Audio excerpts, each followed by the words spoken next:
Crime and Justice. I'm Donna Rotunno. We are following all the latest developments in two high-profile murder cases, the Lindsay Clancy murder trial and the retrial of Alex Murdaugh. And we are discussing a brand new fictional thriller from our very own Trey Gowdy, former federal prosecutor, host of the Trey Gowdy podcast, and co-author of the new novel, The Sound of Regret. Trey, welcome. Welcome, Counselor. How are you? I am thrilled to have you here. This is very exciting for me. Me too. I will say that as a political junkie, people do not know that about me because they watch me doing all these crime and justice, true crime stories. But I am a political junkie, and my friends and I would sit around and watch you cross-examine when you were on the Hill. And we miss you there, but we're thrilled to have you at Fox. It's a lot easier in Congress than it is in court because there's no judge telling you can't ask that. So, but thank you for that. Which is amazing. So your skills far surpass anything that I have seen. So let's get into some of these high-profile cases that are happening. And let's start with Murdaugh because I think you have a definitely interesting, insightful view there, given the fact that that is your home state. It is. And the man that he went to visit in the hospital I was a state DA. We call them solicitors in South Carolina after I was a Fed. His father, the one that Alex Murdaugh went to visit in the hospital, was a colleague. Wow. We weren't close. It was opposite parts of the state. Alex Murdaugh was allegedly a special assistant solicitor at the time of the double homicide. Remember, he had the badge that he displayed? Yes. I knew the solicitor that had to recuse himself. I know our AG very well, and Creighton Waters, who prosecuted the case. So, yes, that's a horrible look for South Carolina. The clerk, gosh, how much money did she cost our state? I mean, it's really unbelievable. And I know you, like me, believe in the letter of the law. And I think what's really interesting about it is obviously the case was not overturned because there was any defect in the trial itself, right there. I mean, maybe putting in some of the extra evidence about financial crimes, maybe there was some overkill. But I think at the end of the day, the true reason the appellate court decided to overturn, or the Supreme Court decided to overturn that case was because of Becky Hill and her decisions to speak to the jury. I mean, can you think of anything worse? No, there is nothing worse. And she actually pled guilty. A friend of mine represented her, so I'll be careful how I say this. Actually, I'm not going to be careful. She got probation for costing the state national embarrassment and millions of dollars and losing a double homicide or having it flipped. Now, the cautionary tale for prosecutors is there's a reason our Supreme Court said, oh, by the way, 11 hours of motive testimony might be a tad much. Yes. Narrow it down. My daughter clerked for the new judge, Debbie McCaslin, so also know her. It's going to be fun to watch. Dick Harpootlian's a really good lawyer. Jim Griffin's a really good lawyer. We're going to get into Dick. I've had Dick on this podcast a couple of times. I'm sorry. You know what? I love Dick because he's an old school guy, right? And we have great legal conversations, and I enjoy that. And I think he truly believes that he can win this case, which I always love to talk to lawyers about that, right? That are delusional? Well, yeah, too. And that's the thing. I mean, and I've asked him about really tough key pieces of evidence. Do you have an answer for that soundbite that we got, on the phone? I mean, that video is a little bit of a problem.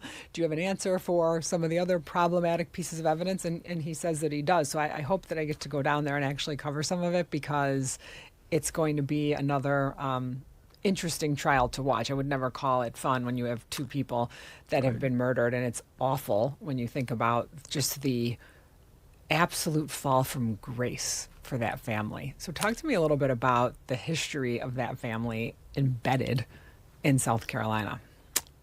Unbelievably powerful. Would never happen in my part of the state. Just would never happen. Our DAs may be respected, but they don't run the show.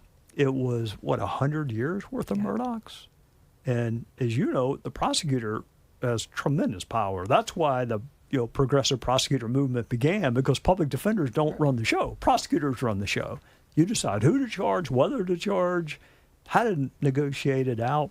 They also, had a civil presence. I mean, you did not want to defend a corporation in that judicial circuit. Too much power, to be honest with you. The new solicitor, Duffy Stone, friend of mine, longtime friend of mine, But it's hard to get some of that stuff out of the system, and the Murdaughs thought they were entitled. I mean, look at the boat case. Yeah. Look at the young lady killed, and you think that it's your job to go start like advising witnesses and covering up for a family member? It's everything people hate about a tilted justice system existed in that judicial circuit. Yeah, and it's why people are skeptical, and it's Yes. why conspiracy theories start, and it's why, because they say, well, wait, if I can't trust this, what can I trust? And so I think that that's true. And speaking of that now, and the new judge that you talked about, Judge McCaskill, she seems great. I mean, It's tough. Yes. And what I love about her is that we have been doing this sort of comparison between her and the judge Cliff in Newman. Utah. No. Oh, the oh. judge in Utah Oh. on Charlie Kirk, Judge Graff, Tony Graff, who cannot seem to move a case along. So it was very refreshing to watch a judge. And I work in a very busy jurisdiction where cases move and judges don't get to take a long time. And to listen to her just rattle through those motions and make decisions, I thought, wow, this is how this should be. I mean, yeah. Well, our state judges, they may be wrong, but they're not in doubt. They do move quickly. What's fascinating is Dick Harpootlian was Judge McCaslin's mentor, legal mentor. Yes, he mentioned that they had worked and they had she had office space there, and we kind of talked about that. Now, sometimes, people would think, well, does that make it unfair, and is she going to be, more deferential to the defense? I almost think sometimes it's worse. It is. Yeah, because she wants to make sure that there's no appearance of impropriety, especially given what happened in trial number 1. I tell my friends who are judges, I never want to appear in front of you. I will never get a jump ball. I will never get a jump ball because you are afraid of being perceived as us being friends. I'd rather try a case almost in front of a judge who doesn't like me than a golf partner, because they're not going to give me a jump ball. I agree with that 100%. I've had that issue for me many times, because obviously once you are in this profession, as long as you and I have done it, you end up meeting a lot of people along the way, and the people you start out with end up being the ones that go to the bench a lot of times, and so you have those relationships. So I agree with that. I want to talk about the change of venue issue in Murdaugh. I called it. I said, and it's rare that you get changes of venue, because especially in today's world, you pick up the phone and the paper and the internet, and you can find out anything about these cases anywhere you want. So change of venue doesn't necessarily mean what I think it used to, but I think given what happened and given the appearance of impropriety and given the clerk issue, I thought the judge would definitely move it out of that county. So I wasn't surprised. But what do you think about it? I think it's the right call. Not necessarily. I mean, the fact that people have read or heard about a case does not itself, as you know, disqualify them. The question is whether or not you can still be fair and not, disregard what you've read or heard. That county is unusual. I mean, I hate to say the media drives this, but there's going to be a lot of media attention. So you need a county where the media has a place to stay. They don't have to drive for 2 hours. You need a courthouse big enough to accommodate it. You probably need demographically a similar county, or else Dick and Jim are going to file a motion.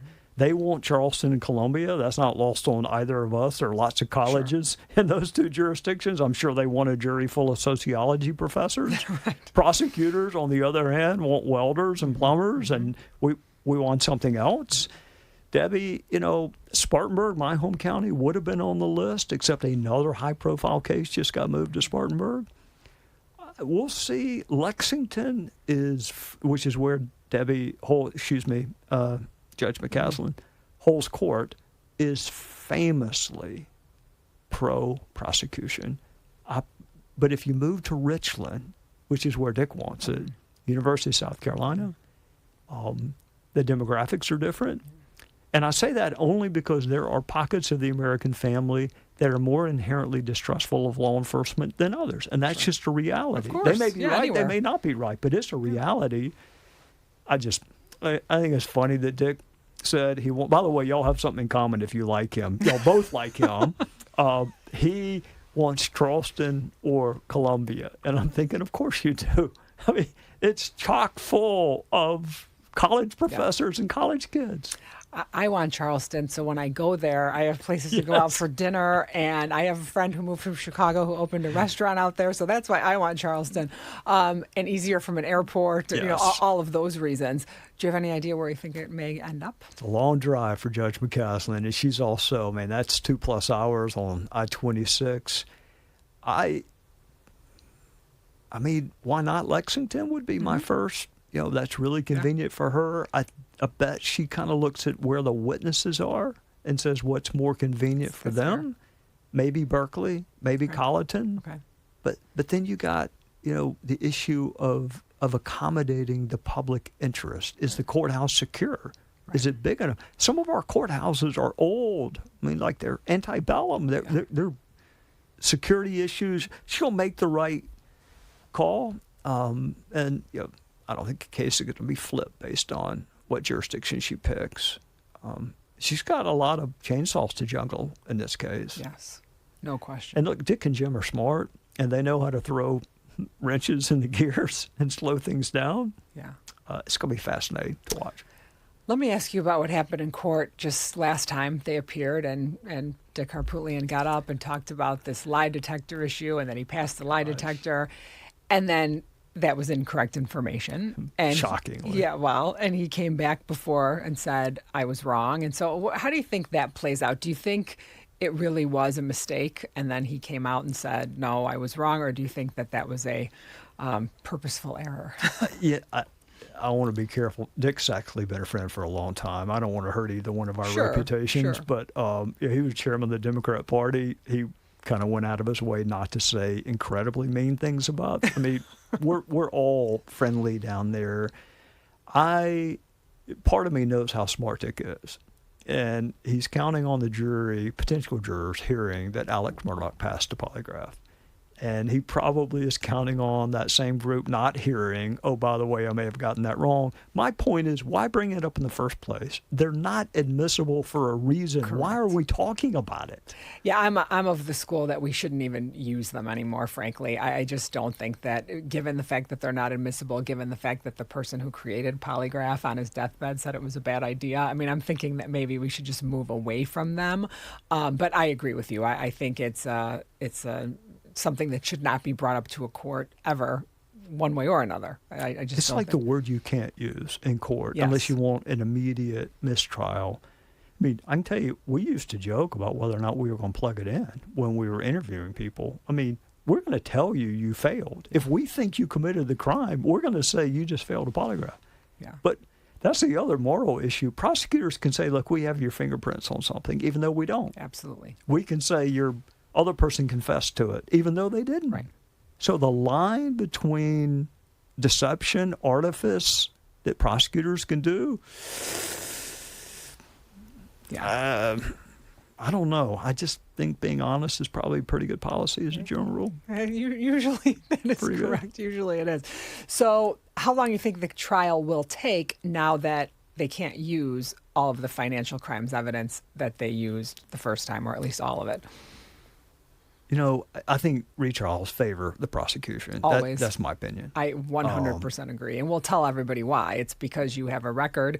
You know how to correct the things that you didn't do well the first time. Right. You know what people are going to say, so you can tailor things around it. So that's why, for everybody listening. But I agree with you. You know which questions on cross resonated with the jury and how to clean that up on direct so you can take the sting out. Lose the ability of surprise. Yeah. Mm-hmm. Prosecutors should hate surprises. Mm-hmm. Judge McCaslin moves pretty quickly, but she's also, I'm sure, aware that the eyes of the nation are on this. And Harpootlian and Jim are very, very smart.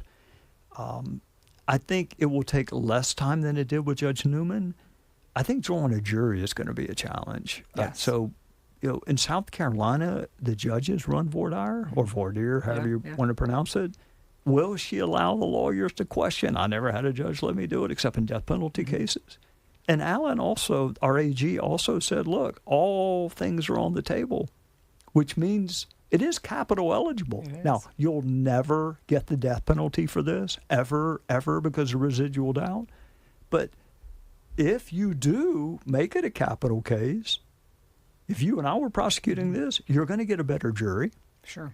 Because you're going to eliminate people who can't give death, and you can individually voir dire the jurors. Correct. Oh, I don't think Alan's going to do that, but he could.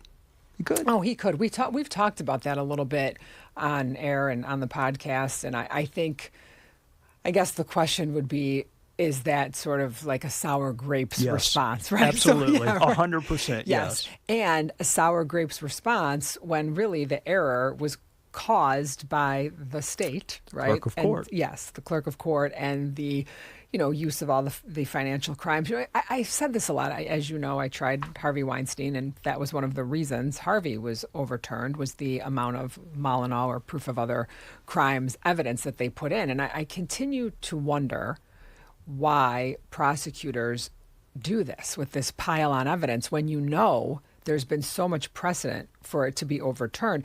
It's like, yes, you should want to win your case, but at what cost becomes the question, and what does justice really look like? And that's a prosecutor's job, is to seek justice. It's not necessarily to get a conviction at all costs. And so I struggle with that because half the time this is coming back. And I just don't get it. I will never understand why prosecutors do that. I will never understand. I'm trying to think if I ever had a case flipped. Because I had cases flipped due to ineffective assistance of counsel. I don't think I ever had a case flipped because of something I did or said, which is hard to pull off because I had 100 trials. I don't know why prosecutors, I won't call his name, but there was a solicitor in South Carolina, and we said he did the first death penalty case just for fun, just for practice, because he knew he was doing things that would get the case flipped. So why do you do that? You put the judge in an awkward position. You force the appellate court to look like the bad guys and bad girls because they're flipping a case even though you did something you knew. Look, do people want to know why Alex Murdaugh did that? Yes. Does it take 11 hours in essentially proving a federal financial crime case? That he's already doing time for? No, no, it doesn't. Yeah. I'm hard on prosecutors. I'm a perfectionist. I hate mistakes. Hate them. I don't want to be too judgmental. I like the guys that did that case. I would have handled parts of it differently. Would have handled parts of the cross differently. I gilding the lily, whatever phrase you want to use, the goal is a conviction that withstands appeal. Yes. That is the goal. Yes, absolutely. I think that's a really good segue to Lindsay Clancy, because we're watching what's happened in this courtroom now twice, where prosecutors were warned once about bringing up Catholicism and religion and mortal sin, and then it came up again, and the defense obviously made their motion for a mistrial, and I knew that they weren't going to get it. It was the right motion to make to preserve the right, but I'm wondering how far you think prosecutors should be able to go when a judge has now told you once. And I understand, so we'll lay it out a little bit. The first time it happened, Patrick Clancy's mother was on the stand, grandmother of these 3 dead children, and she's testifying about having been to church. It was around the holiday Christmas time, and the prosecutor said to her, you're a practicing Catholic, yes. Are you aware that murder is a mortal sin? Before Kevin Reddington could even object, the judge called everybody up to the bench, told the jury to disregard, and then just 2 days ago, there was a witness on the stand, it may have even been yesterday, been so many days I was out there, that said that, brought up religion again, talked about Lindsay Clancy being Catholic and saying, go to God to her children. And so they were again admonished. So tell me what you think about that. And there are some people out there thinking that the prosecution may be feeling like they may not get a conviction and therefore almost trying to walk themselves into a mistrial, which would be awful.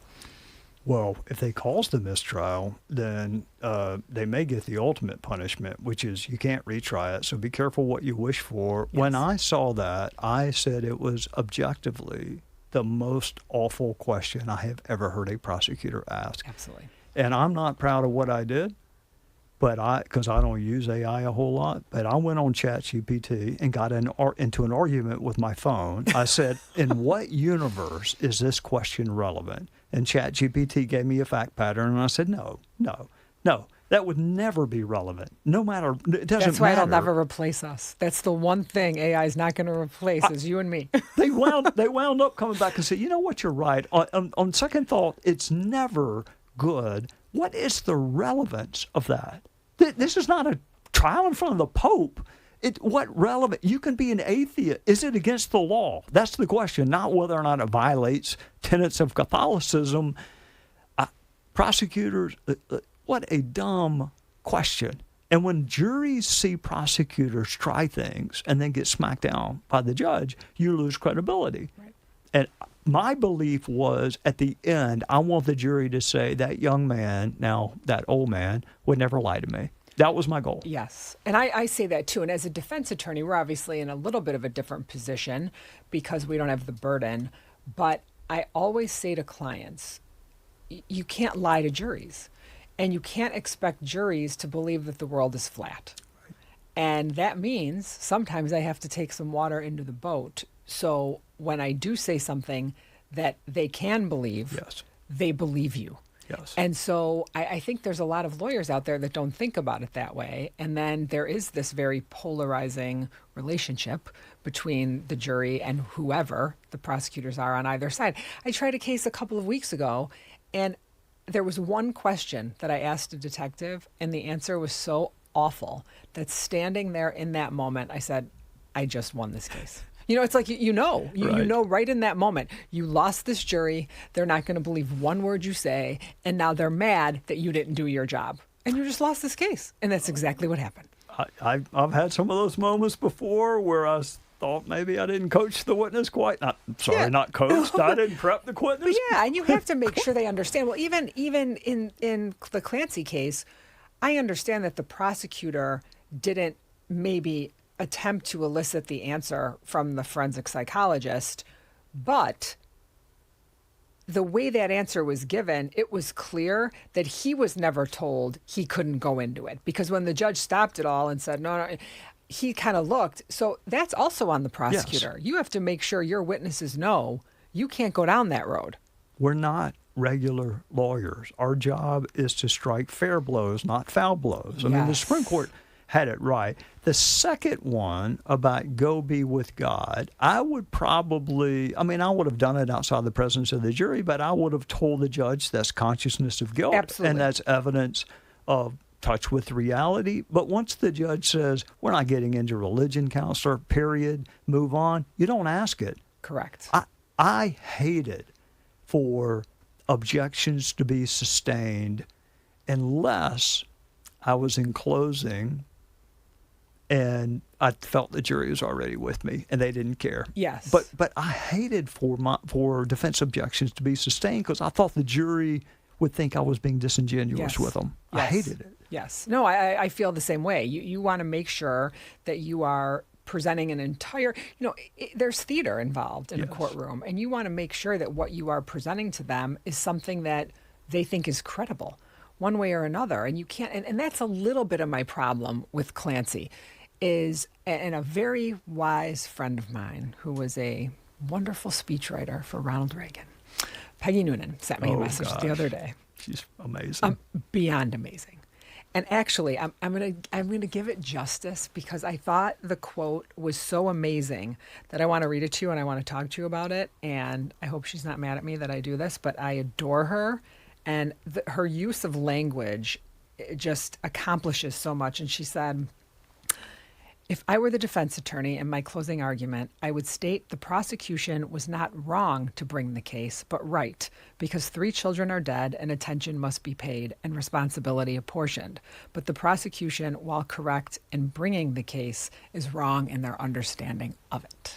It's poetic. It's beautiful. And I thought to myself, that's the way I see this. Yes, there are 3 dead children. It's the worst of the most horrific, and the way they died and all these things. But at the same time, to stand up in front of the jury in opening arguments and paint her as a cold-blooded murderer, I think misses the point. And yes, it was, in their view, calculated, and in their view, there was a plan, and in their view, but that's the narrative based on the facts that they create, right? We all know there's facts and then you create the narrative. There's another way to look at those facts and say, she checked to see how long it would take him to get to the restaurant, so she knew what time to order the food, right? There's another way to look at that, where it's not some cold-blooded plan. And in order to believe that it was a cold-blooded plan, I would love to see one other piece of evidence that she was not a good mother. And so the case is so complex on so many levels that I'm just, as a prosecutor, what do you think you would have done differently? Because I think a lot needed to be done differently in this case. I had a case similar to this one. I think the way I would have handled this one, first of all, I never asked for a verdict in opening statement. Never, ever. In fact, I would tell the jury, you need to listen to defense counsel. I know them. They're very good. Listen to their witness. My goal was for them to trust me. They haven't heard a single piece of evidence. How can you say at the end, I'm going to stand up and ask you for a guilty verdict? I never asked for a verdict. I would probably lean into the postpartum and say it is real. It is 100% real. And out of the universe of women who suffer from it, exactly one has systematically strangled their children. Yeah. It is real, but it does not explain what she did. Yeah, I would have been sympathetic. Right, and I think that's the issue, right, is understanding it. Because I think what happens is when you get up in front of the jury and create this cold-blooded murder situation, that's when you start to lose credibility, because when you look at the evidence, you go, wait a minute, your own witnesses are telling us how amazing she was as a mother. The father of the children, who will live the rest of his life without his kids, is showing her grace. The grandmothers who don't have their grandchildren are showing her grace. And to me, that's a difficult thing to ask a jury to do. The jury has watched this whole family basically come in and show her a level of grace. And I'm wondering how they are going to feel when they're being asked to judge, when the family has seemingly shown a level of understanding. I think that's a hard ask. I think in the hands of a skilled prosecutor, you would express sympathy for what she was going through. Mm-hmm. But you would say there is no connection, no causal link between what she was suffering and the actions that she took. I remember standing in front of juries and saying, how many young men grew up in horrific fact patterns or abusive? Yeah. Now, if you want to go kill the person that abused you, come back and have a conversation with me. That makes sense. But breaking into the home of the 95-year-old who's never laid a hand on you and raping and killing her, there's no causal connection between what you went through. Right. Fetal alcohol syndrome, I had that tried in a death penalty case. What universe of people who have fetal alcohol syndrome rape their own child and then execute a mail carrier? Zero. I mean, you got the forensic psychiatrist to agree. Yes. I can't find another one that did that. Yeah. The suicide, I will give her credit. She tried harder than most of my other defendants who tried to kill themselves. It's amazing how good they were at killing other people and how lousy they are at killing themselves. But she wound up in a wheelchair. It looked like a fairly legitimate effort to take her life. Was that consciousness of guilt? Was it voices? Your prosecutors are so stupid when they overpromise, underperform, and when you start off, the narrative is intentional, cold-blooded, premeditated murder. You leave yourself no wiggle room. And when you're looking, too, at the fact that the prosecutors bear all the burden here. 100% of it. Right, and especially in this case with the defense, right? They have to prove that she was not insane. Also, I think is a difficult task. So we'll see. A lot of people are predicting hung juries here. I am not. I think the jury wants to come up with an answer. I don't know how long it will take, but I don't think we're going to see. Can I ask you a legal question? Sure. And I think I know the answer in South Carolina. I assume it's the answer everywhere. The jury doesn't have any idea what the punishment is, right? Well, they don't, which is the way it normally is. However, in my research about Massachusetts and the Commonwealth of Massachusetts, the judge will say that if she is found not criminally liable, which is they're not guilty by reason of insanity, that she will go to that the state will petition for her to go to a hospital. So they are told that. Does the jury have any idea how long she would be in that hospital or what would get her removed? They don't. I think they may say and continue to be evaluated or something along those lines as I read the law, but it does not have a beginning, a middle, or an end. And my experience with those look at Andrea Yates. So Andrea Yes. Yates in Texas, she was originally convicted. The appellate court reversed it. She was found not guilty by reason of insanity, and she's still in a mental hospital. She's still there. She's still in a mental hospital. So I think a jury probably has some working understanding just from regular life that she won't be let out onto the streets. And you know as well as I do, anytime you give the jury sort of a middle ground, they like to take it. Which is why I am wondering. So, I mean, you can't say, look, if you want to let her take the elevator downstairs with you after this trial, it's up to you. That would No, be you an can't. objectionable. No. That you can't say. And that's reversible. That's probably reversible error. But how you get them to think that without actually saying it is quite an art. Yes. But I think the jury wants her in a psychiatric facility for some period of Agreed. time. Yeah, and the only way you get a guilty verdict, I think, is if the jury believes, I see 3 caskets, and if we go the other way, there's no accountability. Yes. That's how I think you get it. I agree. I agree. So we'll see what happens. But let's move on Yes, to ma'am. the other prosecutor in your brain in your new book. Here it is, The Sound of Regret by Trey Gowdy. This is fiction book number 2. Yes, ma'am. And tell me about it. You know, Donna, the first one is about the pretty unique relationship that prosecutors have with crime victims. It was loosely based on a 10-year-old homicide of a beautiful hairdresser that was killed and her body just unbelievably staged in a horrific way. So the relationship between prosecutors and crime victims, and especially their parents. This one is about the choice that we give primarily young black men, which is go spend 2 decades in prison or put on a wire. And it is dedicated to a man named Ricky Tyrone Samuel. I gave him that choice. And I told his mother that we would protect him. And he was executed by a man posing as a street preacher. And it remains the worst day in my prosecutorial career, getting that page. The guy's got 4 life sentences, but he's gone. Mama buried his son. She was never mad at me. But the regret is that I talked him into doing something that cost him his life, that we did not protect him. But that's the only choice we give people in drug cases. You either cooperate, become a snitch, or you're going, and the things that we threaten them with. It's probably very similar, actually, the conversations that you as a prosecutor and me as a defense attorney have with the person faced with that decision, right? I mean, you're telling them we're going to protect you, and we're saying, well, you know that if you cooperate, you may end up with a bullet in your head. And so it's you're making the promise, and we're saying, yeah, the promise is there, but how protected can you really be in a world that could not care less about your life? Right.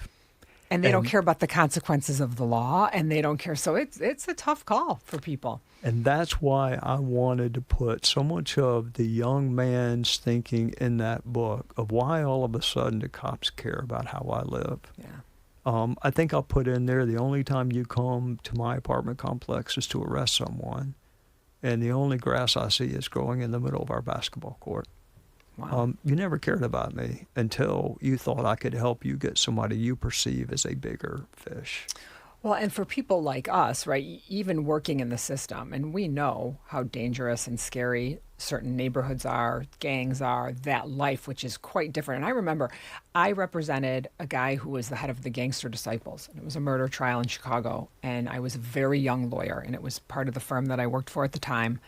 And my boss assigned me to go to Cook County Jail and the most maximum security division of Cook County Jail and go meet, his name was John Sullivan, go meet John Sullivan. And I sat down and I opened up his file, and his birthday was, I think it was December 24th, 1975. And I said, John, we're the same age. And it was in that moment that I realized not only did he not have my opportunity, but he didn't even know it existed. Right. So the normal for me was going to my grandma's house for dinner on Sunday, and the normal for him was going to Cook County Jail to visit his dad. I didn't even know where Cook County Jail was. And so and sort of watching that and thinking about the parallel lives we led.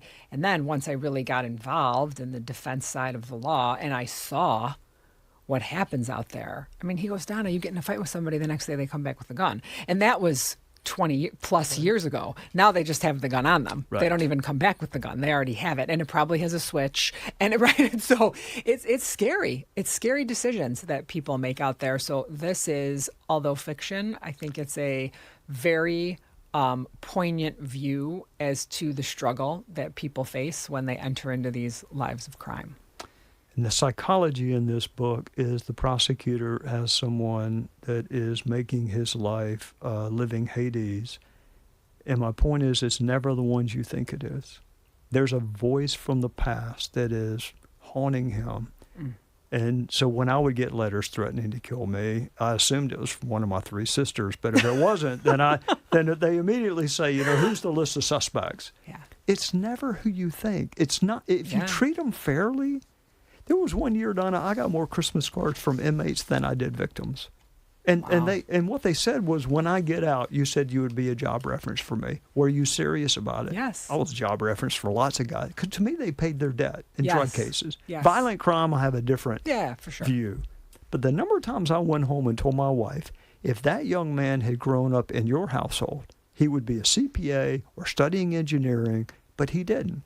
Right. And that's why his choice is 2 decades in prison or become a rat. Those are your choices. That's right. And I don't do it anymore because my life's a little different now, but I used to drive through the neighborhoods and I would go meet my clients and I would meet them, right? And it's much more dangerous now than it was. But I would have conversations with young kids and I would, there's people walking around with ankle monitors and they're looking at this like this is normal. Right. And it's really sad. And so I think as a society, you making your contribution to say, I'll help somebody get a job. I do the same with people that go and I say, when you're done, because there are some people who just get wrapped up in a system that, and with friends, right? Show me your friends, I'll show you your future. And they don't know how to get out of it. And so sometimes pulling them away and putting them somewhere to get away from this group helps. And for maybe a short period of time. Yeah, and hopefully keeps them from the bullet in their head. But anyway, Trey, this was absolutely fantastic. An honor. I'll need you to represent me when I do harm to John Radcliffe or one of my other friends. I'm going to have you on speed dial. I love watching you on TV because you are, the highest compliment I can give you is you are a real lawyer, not a television lawyer, a real lawyer. I can tell that you really did it. And to me, that makes you go up in my mind. Well, I feel the same way about you. And it's always an honor when you ask me to come on your Sunday night show. So Trey, a pleasure. Yes, ma'am. Thank you. Thank you for joining me for another episode of Crime and Justice. Remember, we want to hear from you. Send us your thoughts, questions, or theories, and we will answer them on air.